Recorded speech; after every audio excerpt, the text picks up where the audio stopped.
দিল্লিতে একটি মামলা হয়েছে, আপনাদের শোনার এটা প্রয়োজন রয়েছে। দিল্লিতে একটা মামলা হয়েছে। কী মামলা? 26টি কোরআন আয়াতে বাতিল করার জন্য দিল্লি হাইকোর্টে মামলা হয়েছে গত 5 ইয়ার্স আগে। চিন্তা করেন যে 26টি কোরআন আয়াত বাতিল করার জন্য মামলা হয়েছে দিল্লি হাইকোর্টে, আর আমরা মুসলমানরা 200 কোটি মুসলমানরা চায় চায় দেখি। এই তো আমাদের পরিচয়। এটা কীভাবে সম্ভব? দিল্লি কি পৃথিবীর বাইরে একটা দেশ?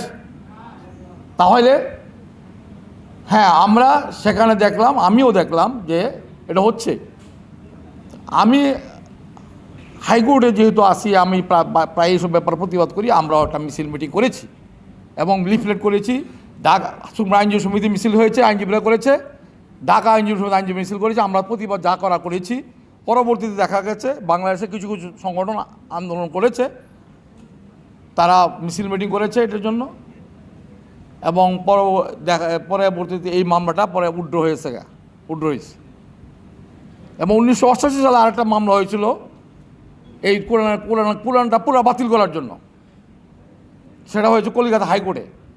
সেটার জন্য বাংলাদেশে অনেক আন্দোলন হয়েছে।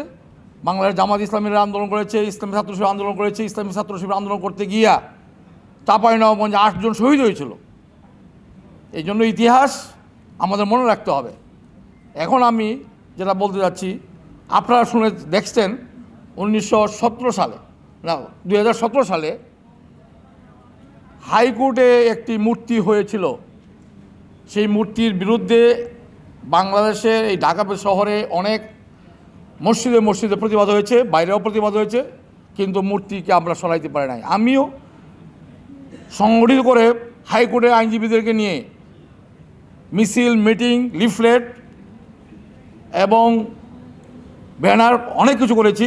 সেই এই হাইকোর্টে এটা কোনো আদেশের বলা হয় নাই, বা কোনো এটা স্যাংশন হয় নাই। এটা হাইকোর্টের প্রধান বিচারপতি অত্যন্ত সে অগ্নিপূজাধারী প্রধান বিচারপতি সুরেন্দ্র কুমার সিনহা এই মূর্তিটি সে প্রতিষ্ঠিত করেছিল। এই মূর্তি একটা নারী মূর্তি ছিল। এই নারী মূর্তিটি তারা প্রতিষ্ঠা করে তারা বলেছিল যে এটা ন্যায়ের প্রতীক। এখন চিন্তা করেন, বাংলাদেশে আপনারা শুধু বলেন 92% মুসলমান। আরে মুসলমান কেন, মুসলিম হইলে কি নারী মূর্তি আমার হাইকোর্টে সুপ্রিম কোর্টে এসব দাঁড়ায় থাকবে, আর এটা সবাই এটাকে বলবো ন্যায়ের প্রতীক? আমরা এটা মানতে পারি নাই। এই জন্য আমরা আন্দোলন করেছি। যেহেতু তখন একটা বলতে গেলে আন্দোলনের কার কথা কি শুনবে, দলনিরপেক্ষতা যেখানে রয়েছে, যেখানে শেখ হাসিনার মতো একটি লেডি হিটলার যেখানে রয়েছে, সেখানে এই নারী মূর্তি থাকবে না কি থাকবে তো বুঝতেই পারে। যার ফলে মূর্তিটা সেভাবে ছিল। যখন পতন হয়েছে, যখন হাসিনার পতন হইল, সেই সব দুপুরবেলা 2টা-3টার সময় আমাকে বলে একজন আইনজীবী, বলল যে আশরাফ সাহেব, মূর্তিটা কি ভাঙবেন না? বলে এটা তো সব অসুবিধাই নাই। কিন্তু তারপরও দেখলাম যে আমরা যে জায়গায় সেই জায়গায় আছে, মূর্তি ভাঙার জন্য কেউ আসে না। 2-4 জন আসছিল, কিন্তু মূর্তি ভাঙতে গিয়ে যে এটা তো মূর্তি সহজে ভাঙা যায় না, কারণ এটা তো যে মূর্তির খরচ হয়েছে 1 কোটি টাকা, সেখানে মূর্তি তো সহজে ভাঙা যায় না। এটা থাবা দেওয়া বাড়িতে ভাঙা যাবে না, মেশিন দিয়ে পরে মূর্তি ভাঙতে হলো। 7 তারিখ ভাঙলো আমার মূর্তিটা। তারপর শোনেন যেটা কাহিনী, এটা আমরা জানতে হবে ইতিহাসটা। মূর্তি যেদিন ভাঙলাম, যে এখন আমরা প্রকাশ্যে ভাঙলাম, এর মধ্যে অনেক ইসলামী লয়াররা কিন্তু কম না হলেও 500 লয়ার আছে বা 1000 লয়ার আছে এখানে, নামাজ পড়ে রেগুলার সব কিছু করে। কিন্তু মূর্তি ভাঙা এটা মনে করে এটা কোনো ব্যাপার না। এটা আমরা বাংলি কি না বাংলি, থাকলেই কি না থাকলেই, এইগুলো আমাদের ইমান। বক্তৃতার সময় তাকে তার কাছে দেখা করলে আমিও আছি, কিন্তু আসলে আমরা স্টেজটা চিন্তা করবেন যে আমাদের কোন স্টেজে আছে। এই মূর্তিটা ভাঙার জন্য সুযোগ আছে, তারপরও মাত্র মুসলিমে কয়েকজনকে পাইলাম। যাই হোক, এই মূর্তিটা 7 তারিখ ভাঙা হইল দুপুরে। এইটা সাথে সাথেই যেহেতু ডাক্তার কামাল হোসেন আছে, তার মেয়ে হলো সারা কামাল, মানবাধিকার করে, তারা কয়েকজন মিলে আমার বক্তব্যর পরে আমি মূর্তি ভাঙে যে প্রেস ব্রিফিং করলাম, তার আগে একটা প্রেস ব্রিফিং করতেছে, তারা বলতেছে যে এটা ন্যায়ের প্রতীক ছিল, এইটা আমাদের বিচারের প্রতীক, সেটা আজকে কিছু দুর্বৃত্ত ভাঙছে। আরে আমি তো প্রকাশ্যে বাংলাম, এটা দুর্বৃত্ত লঙ্ঘি। তো এই জন্য বুঝতে পারছেন যে এদের এতক্ষণ যে বক্তৃতা দিচ্ছেন, এখনও পর্যন্ত এটারও রড দালাল না, ওরা হইল সমস্ত নাস্তিকতা দালাল, সব মানে রয়েছে। এবং বঙ্গবন্ধু শুরু করে গণভবন যদি নাই, সব পণ্যদেরকে পাবেন, এখনও আছে। এই জন্য আপনারা যতই মনে করেন কারাবন্দী মুক্তি হয় না, আমরা মুক্তি হই নাই। কারাবন্দী কয়টা লোক আছে এখানে, আমরা এই যে জনতা যেটা আছে, আমরা এখনও কারারুদ্ধ, এই চিন্তা করতে হবে। এই জন্য আপনারা সেই সাবধান হন। এই যে একটা আমাদের মেজর সাহেব একটা কর্নেল সাহেব একটা কথা বলছে, সে আমার ক্লোজ ফ্রেন্ড, ঢাকা কলেজের ছাত্র ছিল, সে একটা কথা বলছে যে আকিদা নিয়ে আমরা কিন্তু খুব আকিদা গল্প করতেছি।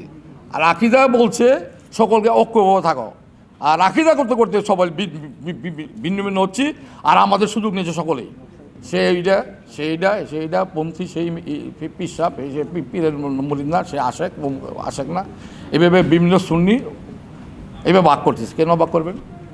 আপনার শত্রু কাকে চিনেন না হন, আপনি দল করেন, শত্রুকে চিনতে হবে, শত্রুকে চিনতে হবে। এই যে ভারত আজকে সমস্ত আমাদেরকে পরাধীন করার জন্য 53 সালে, আমাদের 53 বছর আমরা স্বাধীন হয়েছি, আসলে ভারত আমাদেরকে পরাধীন করেছে, এখনও পরাধীন আছে, এটাকে মুক্ত করতে হবে। যাই হোক, আমি শেষ কথা যেটা বলতে যাচ্ছি যে আমরা এই কারামুক্তি আন্দোলন, বৈষম্যহীন কারামুক্তি আন্দোলন, সেটাকে আমরা যেহেতু আমি একটা কমিটমেন্ট করতে চাই। আমি সকল যারা আছেন এটার মধ্যে আন্দোলনের আমাকে হাইকোর্টে, আমরা জজ কোর্টে প্র্যাকটিস করি, হাইকোর্টে করি, যত বন্দী আছে সকলকে আমরা লিস্ট দিবেন, যত বন্দী আছে এখন যাদের আপনাদের যারা লিস্ট দিবেন। আমি এটা নেতৃত্ব বলতে আপনাদের আরও দুজন প্যানেল আছে, তবু আমি আপনাদের যেভাবে চান আমাদের সাথে থাকবো, বিশেষ করে আইনজীবী যে ভূমিকা থাকবে, আপনাদের সহযোগিতা করব। এবং এই ব্যাপারে আগেও করেছি। এবং বর্তমানে আমার একটা বন্দী আছে, সে তারও ফাঁসি হয়েছে 2018 সালে, 22 সালে সে পলাতক ছিল, 22 সালে সে অ্যারেস্ট হয়েছে, এখনও সে ফাঁসির কাজটি ঝুলতেছে। তার জন্য আমরা চেষ্টা করতেছি, এখনও পর্যন্ত তাকে হিয়ারিং আনতে পারেন, একটু প্রসেস আছে।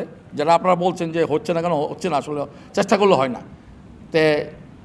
তার জেল হয়েছিল 72 সালে 40 বছর, সেই 40 বছর সে খাটছে, পরে প্রেসিডেন্ট তার মাফ পেয়েছে, কিন্তু আবার তার বিরুদ্ধে কোনো অভিযোগ নাই।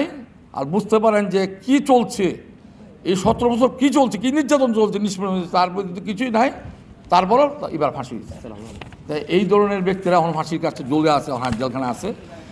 যার জন্য আপনারা যারা আছেন, কষ্ট করে আছেন, আপনারা এই যে আন্দোলনকে থাকবেন এবং সহযোগিতা করুন। ইনশাল্লাহ আমরা তাদের সাথে আসি, এবং আমরা জীবন শেষ পর্যন্ত যেহেতু আমরা এই লাইনে আছি, আমরা আপনাদের সহযোগিতা করে যাবো ইনশাল্লাহ।